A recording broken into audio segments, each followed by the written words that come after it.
There's no time for phone calls now. I need to make part 2. End of discussion. You might remember last week we talked about the next important Beach Boys Greatest Hits package, 10 Years of Harmony from 1981. In the last video we covered some of the background and the context, and we went over the first of the 2 LPs in the set. There's a lot to unpack here, probably more than almost any other Beach Boys hits package. So today I thought I'd take some time out and look at the second record and talk about the legacy of 10 Years of Harmony. In the last video I showed you the lyric sleeves, showed you the single to promote the album, which we'll get back to today, and talked about how and why it was conceived. And so now we'll continue with the second record. The first thing on our list is Darlin', the only live track on the album. Beach Boys in Concert from 1973 was wildly successful. It was the second most successful album of new material the group released in the 1970s, second only to 15 Big Ones. And so Darlin' is featured as the opener to side 3. Something that's interesting in Beach Boys hits packages, Darlin' is actually listed as being recorded live. Most live tracks in other releases don't do that. You just randomly hear screaming and cheering from the audience. So it's nice they actually put that here. I think Darlin' was included mostly to capitalize on the success of other covers of Darlin', such as those by David Cassidy, Paul Davis, and the band Yipes in the late 70s and early 80s, all of which were charting singles. Maybe, much like Catch a Wave in 1966's Best of the Beach Boys, something that was included to say, hey, you know that song you really like? Yeah, that was a Beach Boys song first. So, Darlin' is a good way to start the record off. It's actually the closer to one of the sides on the original record here, Beach Boys in Concert. This isn't my 1970s copy, this is a reissue, but nonetheless, it's interesting they use as an opener here, but it's pretty effective. No doubt they would have had to have picked a song from the later 60s to be both nostalgic, but also to fall under the Brother Records umbrella. Capitol Records, no doubt, would have to be involved if they'd picked something like Surfin' USA or some earlier song like that. Pretty nifty, and a good place to start, I think. Then we have Lady Linda. Lady Linda has a very complicated release history. It was a huge hit in the UK, peaking about number 6, but never really caught on in the US. It was issued on the LA Light album in 1979, and also as a single. The difference is that the single mix cuts out the harpsichord intro. Do do do do do do do do is all gone. Keeps the outro, weirdly enough, but cuts off the intro. Very strange. There's a promotional single for you with both cuts, and I also have a really cool single, the actual single version, and then it was backed with the song from LA Light album called Full Sail. You can see it there. All the releases of 10 Years of Harmony use the album version, so we get to hear the harpsichord intro. I've always really liked Lady Linda. I think it's one of Al Jardine's best songs. Nonetheless, I am glad it's here, and it's something a little bit different. We don't see it on a lot of greatest hits packages. It briefly made the US Adult Contemporary chart, but is mostly forgotten in America. Nice to have it here. Nice to see something different. You may remember from the last video that there are tracks on 10 Years of Harmony that were released for the first time on here. Notably San Miguel, which we talked about in the last video. However, Sea Cruise, their cover of Frankie Ford's Sea Cruise, remains exclusive to this album. It was released here for the first and only time. Their cover of Sea Cruise, I think, is really good. It borrows a lot from John Fogerty's. It's very harsh and rough and kind of gritty, but it works really well, and Dennis Wilson carries it. It wasn't the first time he'd attempted that song either. There's outtakes from the early 70s of him trying it. And it's a cool addition to this, and like I said, for collectors, you almost have to have this release just to get that nifty cover of Sea Cruise. It's a nice addition, and no doubt is the reason why people still hunt down copies of 10 Years of Harmony on vinyl, on cassette, or on CD even today. Next up, from the Holland album, we have The Traitor, which is a frequent live staple of the 70s. Their kind of spoken word, groovy rock song there about colonialism. It's different. It's kind of long. Some people might think it was a little too long for this album, but I like it. I'm glad it's here. Kind of a live favorite there, followed by from Sunflower, This Whole World. A big fan favorite, one that's kind of drifted in and out of the live set, but one that's well liked. Wasn't really a big success on its release, but since I think it's become one, I'm glad it's here. Also a worthy addition. Then we have Don't Go Near the Water. Don't Go Near the Water is interesting. It was released in the early 70s as a B-side to the Surf's Up single, which really didn't catch on. And it was released as a B-side to promote this album. It didn't chart, really didn't make much of an impact, but I'm glad it's here, and I'm glad it was used as the B-side to get a Beach Boys original. We'll talk about the A-side here in a little bit. So it was used to promote the album. It's a cool song. With the release of Feel Flows in 2021, we've really, I think, gotten kind of some more context to it. That was originally a much different song that was kind of changed over time. I'll show you that side, actually. Pretty cool stuff. And then to close out side 3, we have Surf's Up, the title track, a leftover from Smile. Surf's Up was in the live set briefly in the early 70s, kind of off and on. Big fan favorite. Definitely a cool song, very artistic, very avant-garde. Pretty neat stuff, and it was both the title track and the closing track on the album of the same name. And that wraps up side 3 for us. Pretty cool. So let's get into side 4, what would be the last bit there of the record. We start off with that single I just mentioned. Dum dum dum dum dum dum be doo be dum. Their cover of Come Go With Me. So like I said in the last video, I don't know why they picked Come Go With Me, but whoever chose it made a good decision because that single went all the way to number 18. The original was on the MIU album. Here's the CD version. Was just an album cut, was not released as a single. A different cover was promoted as the lead single. We'll talk about that in a little bit. Honestly, I think the Beach Boys do a nice job of it, and if I had to pick one kind of legacy the 10 Years of Harmony left, I would have to pick it popularizing Come Go With Me, because ever since the release of this, the song joined their live set on many box sets and compilations. It's prominently featured, and a lot of them even lump it in with the 80s tracks, because remember, this was a 1981 release, so even though the song itself is older, it's still kind of mashed in with those. We have Brian Wilson and Bruce Johnston's collaboration Deirdre from Sunflower. Never really caught on, but it's kind of nice to have a few mellow Bruce Johnston nostalgic ballads here. Surprised I didn't pick Tears in the Morning, though. And then we have the opener to the MIU album, a little song called She's Got Rhythm. Last night I'm at a disco dancing. Pretty catchy stuff.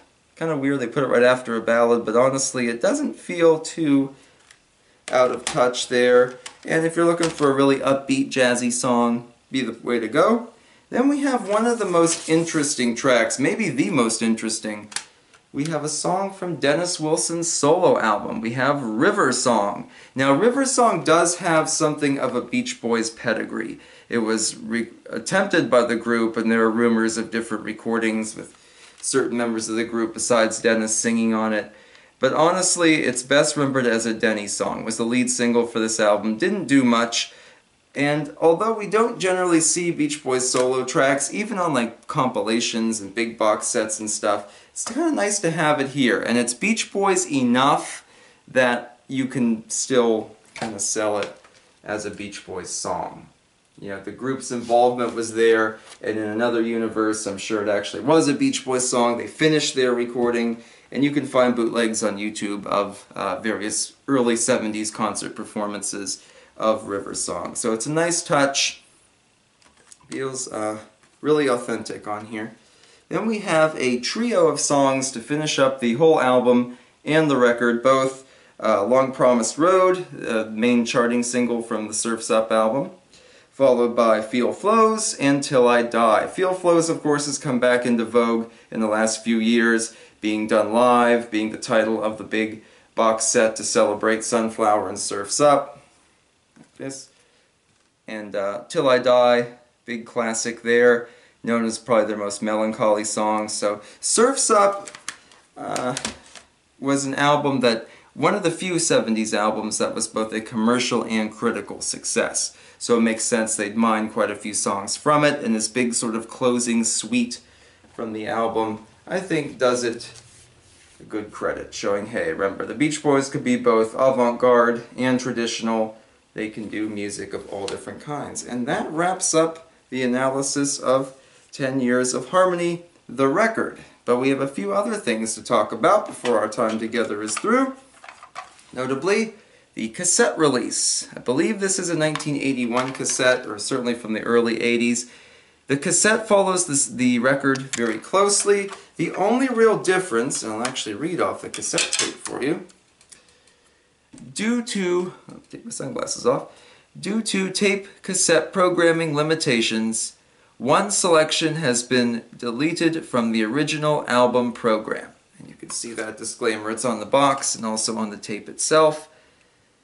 The one song that was deleted was the MIU album track, Won't You Come Out Tonight, and it was interestingly replaced in the track list by She's Got Rhythm, which is now moved to the A side of the tape.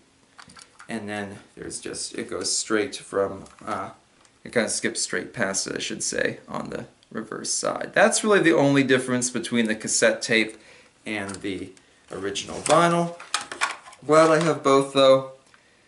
Always makes for a good collector's piece. And at least they actually say, hey, you're not going to get one of the songs you would be getting if you purchased the record. The CD, on the other hand, is kind of another animal. Now, the CD originally came in one of these big sort of chunky cases, like here's one of my Beatles anthology ones, the big double CD thing there. You can see. However, mine was broken. I bought a 10 Years of Harmony CD dirt cheap online because the case was so damaged. And it fell apart, so I have to keep it now in two separate CD cases. It does include something that I'll show you. A nice booklet with, just like the record, lyrics to every song. Very nice. Kind of keep them there. Still has the group photo on the back that was used as the gatefold. However, the CD does do something very different. If you remember in the first video, we talked a lot about album versus single mixes. The original 10 Years of Harmony record uses single mixes for songs like Rock and Roll Music, California Saga, and School Days.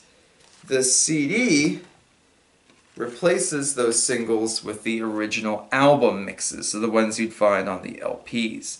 So that makes some of these single mixes a bit more rare to find. Now, we won't find another showcase of 1970s single mixes until Best of the Beach Boys, 20 More Good Vibrations, Best of the Brother Years here, which we'll get to in our video series eventually, just not today. So that makes the album a little more interesting because we have kind of more difficult to find versions of these songs. But then the CD throws us another curveball.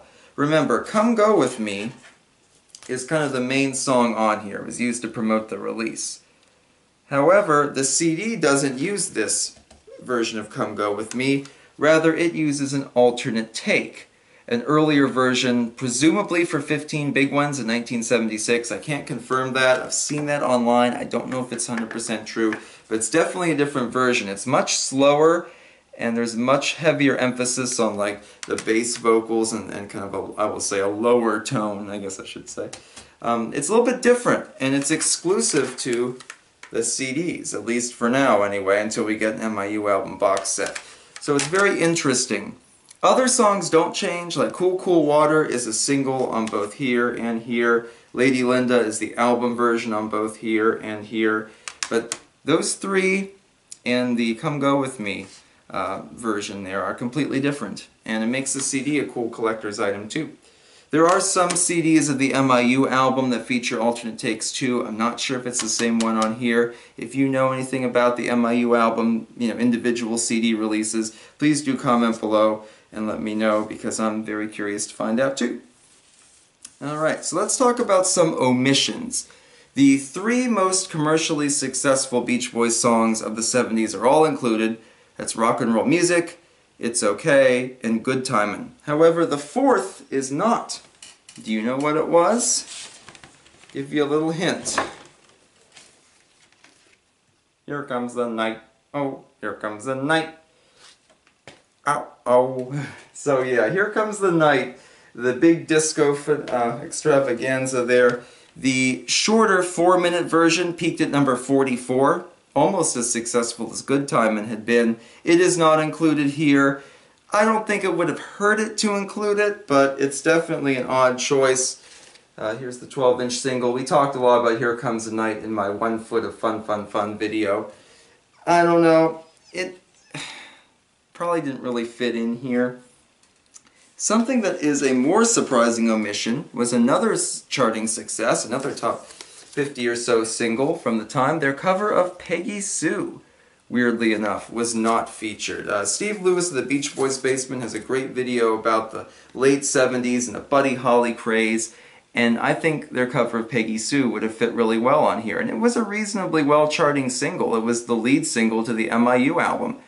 So Come Go With Me was not. Peggy Sue was. And their cover of Peggy Sue, like Here Comes the Night, like 1962's 10 Little Indians, has kind of drifted off the Beach Boys' radar, despite being at least relatively successful in its day. Kind of a surprise. And I kind of wish it would have been here. I think one more classic rock cover certainly wouldn't have hurt anything. Susie Cincinnati is omitted, which was their favorite B-side. It was the B-side for Add Some Music to Your Day from Sunflower, for their Christmas Child of Winter single in 1974, and again as a B-side and as an album track to promote 15 Big Ones. For something that had so many different releases, I'm kind of surprised I didn't put it here. I think it would have fit really well. Through modern eyes, there are a few songs that are obviously missing. Dennis Wilson's Forever from Sunflower. That song wouldn't really catch on until the 90s. John Stamos and all that jazz. When we get to the 90s and we talk about Summer in Paradise and stuff, we'll dive more into that. Also, All This Is That, a big fan favorite from Carl and the Passions, was not included. All This Is That was not a single. Today it's much loved, but honestly, at the time, was probably just seen as like an avant-garde album cut. Maybe not good enough.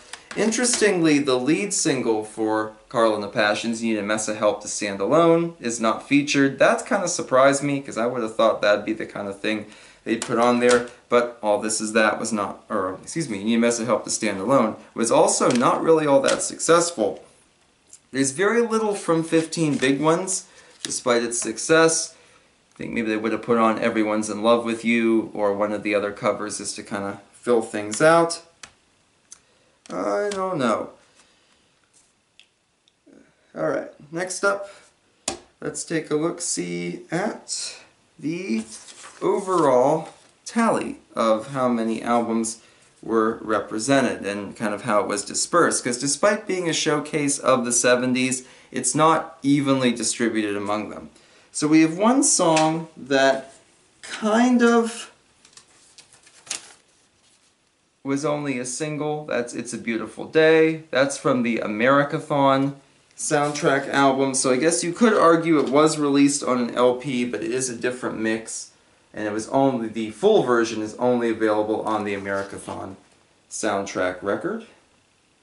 So if you want the full 4-minute version, the 3-minute version as a single, and it got a remix for Made in California. We talked a little bit about that in the last video. Americathon as a movie, something I meant to show last time, isn't really a terrible film. It is very stupid, but I think it does a better job than some of its peers, such as the Kentucky Fried Movie or Tunnel Vision, of being able to predict how ridiculous a lot of our cultural, kind of bugaboos, and then some of our entertainment would eventually become. It's an interesting film. It is of its time. Honestly, It's a Beautiful Day is probably one of the few reasons it's actually remembered today. But we have this one, so something that's kind of unique to it, but also kind of not, I guess you could say. And then we have two exclusive tracks, at least at this point, with San Miguel. Oops, wrong record there. The cassette, there we go. With San Miguel and Sea Cruise. From Sunflower, there are 4 songs total if you count Cool Cool Water, even though it's a different mix. From Surf's Up, we have the most with 6. So Surf's Up, again, being probably the closest thing to both critical and commercial success. Makes sense they load that one up pretty heavy. Carl and the Passions only features 1 song. That's Marcella. Holland includes 3 songs. 15 Big Ones has 2 songs. Beach Boys in Concert, which I should have done before 15 Big Ones, sorry, has 1. Love You, the follow-up, only has 1 song on this album. The MIU album has 3 total. That's on the record and CD. The tape only has 2. And LA Light album also has 2. And to wrap us up, 1980s Keeping the Summer Alive has 2. Interestingly, the most recent Beach Boys single from late 1980, the one that I fumbled earlier and forgot about, Living with a Heartache, was not featured on this set, nor was its B-side, Santa Ana Winds. Knew I laid that aside for a reason, I couldn't remember why. And of course we have 1 random Denny track to kind of, maybe not random per se, but 1 different Denny track to kind of wrap us up. So no doubt Carl and the Passions and Love You, only 1 song is featured because those were the only 2 albums, studio albums, that didn't produce a top 100 single.